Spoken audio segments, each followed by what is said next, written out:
Good morning doctor. Good morning Mahesh. Good evening. എന്താ programme? Free ആണോ? 5:30 housing ബോർഡിൽ discussion ഉണ്ട്. അറൌണ്ട് 7 o'clock ഫ്രീ ആവും. എങ്കിൽ അപ്പൊ കാണാം. ഒരു സീരിയസ് പ്രോബ്ലം ഉണ്ട്. തന്റെ മനസ്സാക്ഷി സൂക്ഷിപ്പാറിനെ കൂടെ വിളിച്ചോ.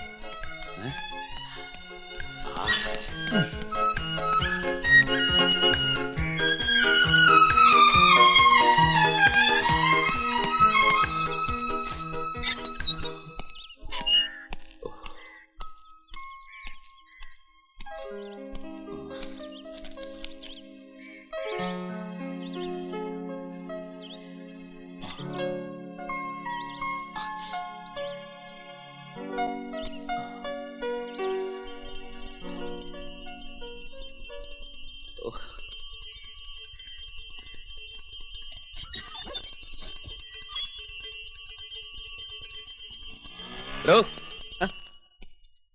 ഇത് പാലോ ഐസ് മുട്ടായിയോ? ഇതിന്റെ മുമ്പിൽ കിടന്നിങ്ങനെ ബഹളം വെക്കണം തന്നോട് ഞാൻ പലവട്ടം പറഞ്ഞിട്ടില്ലല്ലേ? ആളിറങ്ങി വരണ്ടേ സാറേ? അതിനല്ലോ കോളിംഗ് ബെല്ല് വെച്ചിരിക്കുന്നത്. എനിക്ക് സ്വന്തമായിട്ടൊരു മണിയുള്ളപ്പോ ഞാൻ എന്തിനാ സാറേ വല്ലവന്റെ മണി പോയി അടിക്കണം? നിന്റെ മണി അടി ഞാൻ നിർത്തിത്തരാം.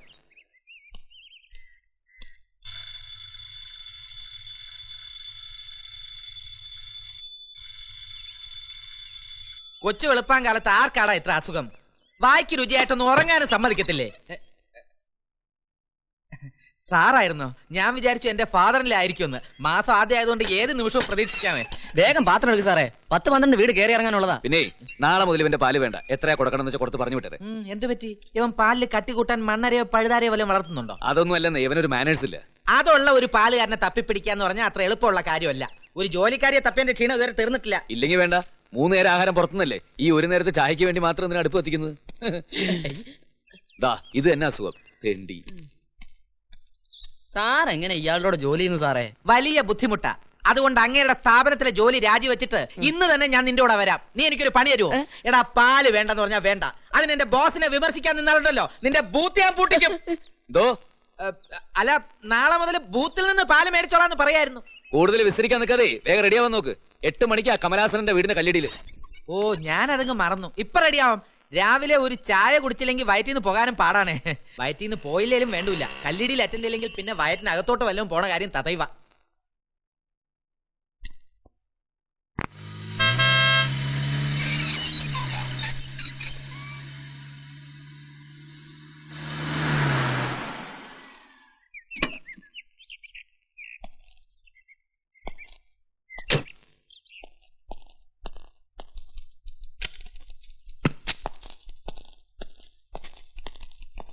Morning sir. Good morning.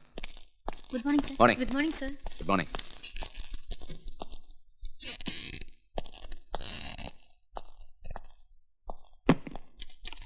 May I come in sir? Yes.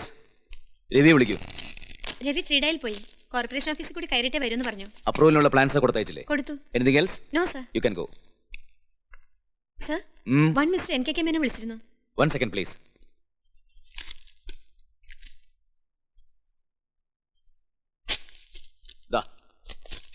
എന്താ സർ ഇത്?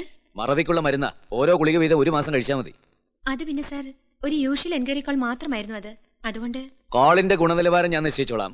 വെറുതെ വിളിച്ച് കൊഞ്ചാനത് ലേഡീസ് ഹോസ്റ്റലൊന്നും അല്ലോ. തിരിച്ചു വിളിക്കാൻ നമ്പർ തന്നിട്ടുണ്ടോ? ഇല്ല, നേരിട്ട് വന്ന് കണ്ടോളാന്ന്. നാളെ സാർ ഇവിടെ ഉണ്ടാവുമെന്ന് അറിയാൻ വിളിച്ചതാ. എന്നിട്ടാണോ ഒരു യൂഷ്വൽ കോളായിട്ട് കണക്കെഴുതിയത്? ഇവിടെ ജോലി ചെയ്യുമ്പോൾ ഇവിടുത്തെ കാര്യം മാത്രം ശ്രദ്ധിക്കുക. അതിനാണ് ഞാൻ കൃത്യമായിട്ട് ശമ്പളം തരുന്നത്. മനസ്സിലായോ? സർ, ലഡ്ഡു എപ്പോഴായിരുന്നു? 8:55. ഇത് രണ്ടാമത്തെ അല്ലേ? എന്റെ അറിവിൽ ആദ്യത്താ. ഇനി വേറെ ഉണ്ടോന്നറിയില്ല. കൺഗ്രാചുലേഷൻസ്. ആണോ പെണ്ണോ? അത് പൂർത്തിയാലേ പറയാൻ പറ്റൂ. അപ്പൊ മാസം തികയാതെയാണോ പ്രസവിച്ചത്? ആര് പ്രസവിച്ചു എന്നാ?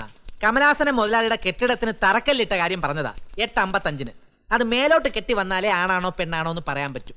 ഓ, അത് ശരി. ഞങ്ങള് കരുതി ഉലകന്നാന്റെ ഭാര്യ പ്രസവിച്ചെന്ന്. എന്റെ ആദ്യത്തെ മോൻ 8 മാസം കഴിഞ്ഞതേ ഉള്ളൂ. അതിന്റെ പ്രസവ വേദന എന്റെ ഭാര്യയും ആശുപത്രി ചെലവിന്റെ ഓർമ്മ ഞാനും ഒന്ന് മറക്കട്ടെ. എന്നിട്ട് രണ്ടാമതൊന്നിനെ കുറിച്ച് ആലോചിക്കാം. അതുപോലെ മനോഹര. തരക്കേടില്ലാത്ത ഒരു തമാശ പറഞ്ഞിട്ട് എല്ലാവരും ചിരിച്ചല്ലോ. ഭാമ മാത്രം എന്താ ഹവാല കേസിലെ പ്രതിയെ പോലെ ഇരിക്കുന്നത്? ചിരിക്കണമെന്നുണ്ട്. ഒരു കോൾ വന്ന കാര്യം പറയാൻ താമസിച്ചേനെ ഓർമ്മക്കുറവിനുള്ള മരുന്നിനെ കുറിച്ച് തന്നാ. ഇനി ചിരിച്ചാൽ ചിരി നിർത്താനുള്ള മരുന്നിനെ കുറിച്ചാലോ? അത്രേ ഉള്ളോ? കോൺക്രീറ്റിന് സിമെന്റിന്റെ റേഷ്യോ തെറ്റിച്ചതിന് ആത്മഹത്യ ചെയ്യാനുള്ള മരുന്ന് അദ്ദേഹം എനിക്ക് കുറിച്ച് തന്നത്. ഇത്ര നിസ്സാര കാര്യങ്ങൾ ഇങ്ങനെ ഇഷ്യൂ ആക്കാൻ തുടങ്ങിയാൽ ചുമ്മാതല്ല. ഭാമയ്ക്ക് എത്ര രൂപ ശമ്പളം കിട്ടുന്നുണ്ട്? 1300 അതെല്ലാ മാസവും കൃത്യം 1-ാം തീയതി കിട്ടുന്നുണ്ടല്ലോ. ഉണ്ട്. എന്നാലേ കൂടുതൽ വർത്തമാനം പറയാ, ജോലി ചെയ്യാൻ നോക്ക്. അല്ലാതെ കൂടുതൽ വിപ്ലവം വിളമ്പാൻ നിന്നാലുണ്ടല്ലോ ചൊറിച്ചിലിനുള്ള മരുന്ന് കുറിച്ച് തരും. MD അല്ല ഞാൻ. അവനവന്റെ ഉത്തരവാദിത്വം മറക്കുകയും ചെയ്യും, സ്ഥാപനത്തിന്റെ ഉടമയെ വിമർശിക്കുകയും വേണം. അങ്ങനെ ഇപ്പൊ വല്ലവന്റെ ചെലവിൽ വിപ്ലവം ഉണ്ടാക്കാൻ ഞാൻ സമ്മതിക്കത്തില്ല.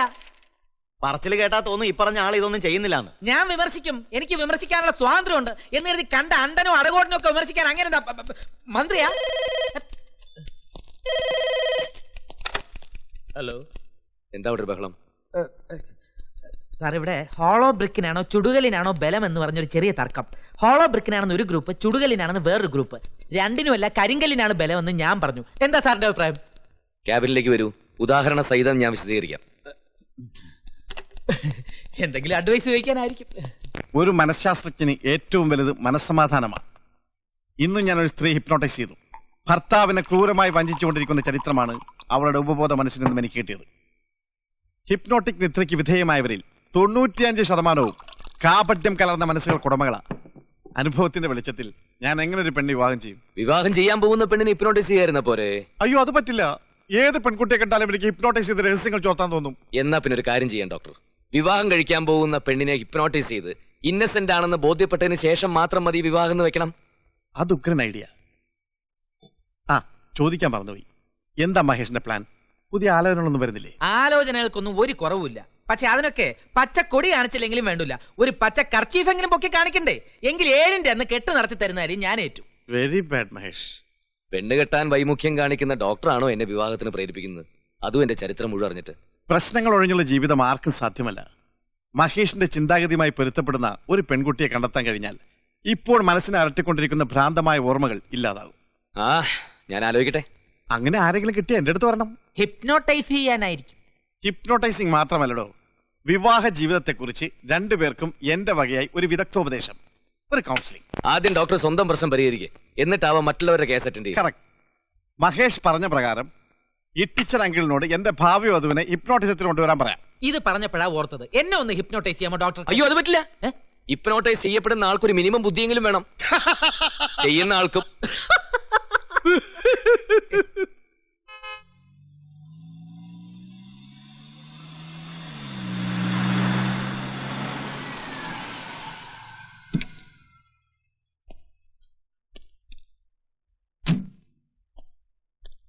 ഞാൻ അങ്ങേക്ക് വേണ്ടി എന്താണ് ചെയ്യേണ്ടത് സർ? കഴിഞ്ഞ 28 വർഷമായി വിദേശത്ത് ബിസിനസ്സുമായി ബന്ധപ്പെട്ട് പ്രവർത്തിച്ചിരുന്ന ഒരാളാണ് ഞാൻ. എനിക്ക് 2 പെൺമക്കളാണ് ഉള്ളത്. കുട്ടികൾ വളർന്നതും പഠിച്ചതുമെല്ലാം സ്റ്റേറ്റ്സിലാണ്. മൂത്തവൾ എന്നെപ്പോലെ പരിഷ്കാരപ്രിയല്ല, എങ്കിലും അവളൊരു സായിപ്പിനെ കിട്ടി അവിടെ തന്നെ അങ്ങ് സെറ്റിലായി. ഇളയവൾ തിങ്കിങ്ങിലും ഡ്രസ്സിങ്ങിലും ഒക്കെ വളരെ മോഡേണാ. മമ്മിയെ പോലല്ലേ? You said the fact. യാമിനിയും അവൾക്ക് ഇഷ്ടപ്പെട്ടൊരു സായിപ്പിനെ വാങ്ങിച്ചത് അവിടെ തന്നെ സെറ്റിലാവും എന്നാണ് ഞാൻ കരുതിയത്. പക്ഷേ എന്റെ കണക്കൂട്ടുകൾ അവൾ തെറ്റിച്ചളഞ്ഞു. അവളുടെ ലൈഫ് പാർട്ണർ അവിടെ നിന്നാലും തിരക്കില്ല. പക്ഷെ സെറ്റിലാവുന്നത് കേരളത്തിൽ എവിടെയെങ്കിലും മതി എന്നുള്ള വാശിയിലാണ് അവൾ. വിചാരിക്കുന്ന കാര്യം സാധിച്ചല്ലാതെ പിൻവാങ്ങുന്ന സ്വഭാവക്കാരി അല്ല അവൾ. ചെറുപ്പത്തിലെ ഉള്ള ശീലമാ. സ്വന്തം നാടിനോട് കൂറുണ്ടാവുക എന്നത് ഒരു കുറ്റമല്ലല്ലോ, അതൊരു ക്വാളിറ്റി അല്ലേ? ഞാൻ എന്താണ് ചെയ്യേണ്ടതെന്ന് സാർ ഇനിയും പറഞ്ഞില്ല. അതാണ് പറഞ്ഞു വരുന്നത്. എന്റെ മകളുടെ നിർബന്ധത്തിന് വഴങ്ങി ഞാനിവിടെ ഒരു പ്രോപ്പർട്ടി വാങ്ങിച്ചു. ഇനി അവിടെ ഒരു വീട് വേണം. അതേപ്പറ്റി സംസാരിച്ചപ്പോൾ എന്റെ പല വെൽവിഷേഴ്സും താങ്കളുടെ പേരാണ് സജസ്റ്റ് ചെയ്തത്. താങ്കൾ വളരെ ബിസിയാണെന്ന് എനിക്കറിയാം. പക്ഷെ എനിക്കിവിടെ സ്പെൻഡ് ചെയ്യാൻ സമയം വളരെ കുറച്ചേ ഉള്ളൂ. എത്രയും പെട്ടെന്ന് എനിക്കൊരു വീട് കെട്ടിത്തരണം. I will try my level best. നമുക്ക് ഈ ആഴ്ച തന്നെ സൈറ്റ് കാണാം, പോരെ?